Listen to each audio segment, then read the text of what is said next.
زلزال في شبكة بئين، موجة تسريحات واسعة تطال المغاربة والجزائريين والتونسيين وإغلاق مكاتب في عدة دول. تعيش شبكة قنوات بين سبورتس واحدة من أعنف فتراتها على مستوى الهيكلة الداخلية، بعد إطلاق حملة غير مسبوقة من التسريحات والإجراءات التقشفية طالت عددا كبيرا من العاملين بمختلف التخصصات والمناصب، وسط صدمة داخل أروقة القناة وردود فعل غاضبة من المتابعين والعاملين على حد سواء.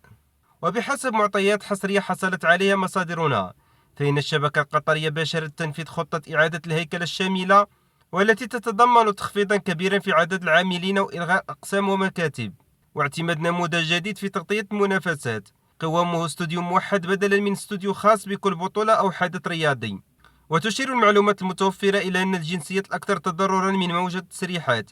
هي من دول المغرب، الجزائر وتونس، حيث سجلت أرقام صادمة أبرزها تسريح 12 مصورا مغربيا دفعة واحدة، في خطوة وصفت بأنها تمس التوازن المهني داخل المؤسسة الإعلامية التي لطالما اعتمدت على كفاءات مغاربية متنوعة. وعلى صعيد الأقسام الداخلية، قررت إدارة الشبكة إلغاء قسم الرياضات الأخرى والفردية بالكامل، ما يعني إنهاء العمل بعدد من المحررين والمعدين والمراسلين المرتبطين بتلك التخصصات،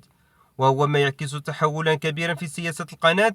التي يبدو أنها تتجه نحو التركيز على الأحداث الكبرى فقط. ومن أبرز التحركات التي أثارت جدلا واسعا داخل الوسط الإعلامي إغلاق عدد من مكاتب القناة في دول عربية، من بينها مكتب العراق الذي أدى إلى تسريح الإعلامي البارز علي رياح، إلى جانب إغلاق مكتبي الأردن وعمان بشكل كامل. وفي مصر قررت إدارة القناة إلغاء إدارة مكتب القاهرة مع الإبقاء على الصحفي عمرو فهمي كمراسل وحيد يمثل الشبكة في العاصمة المصرية، ما يؤكد توجه القناة نحو تقليص الحضور الميداني في عدد من العواصم العربية. وتفيد المصادر من داخل الشبكة أن حملة تسريحات جديدة ستطلق الأسبوع المقبل، وهذه المرة ستركز على المراسلين والمكاتب الأوروبية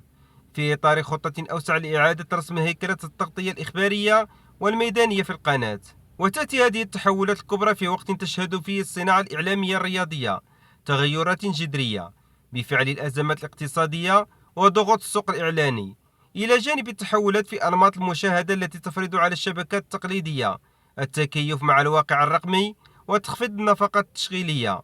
ويرتقب أن تثير هذه الخطوة ردود فعل واسعة في الأوساط الإعلامية، خصوصا في الدول المغاربية، نظرا لما تمثل شبكة بي إن من مساحة اشتغال وفرص عمل لعشرات الصحفيين والفنيين من المنطقة، في وقت يزداد فيه التنافس ويضيق فيه هامش الاستقرار في المؤسسات الإعلامية الكبرى.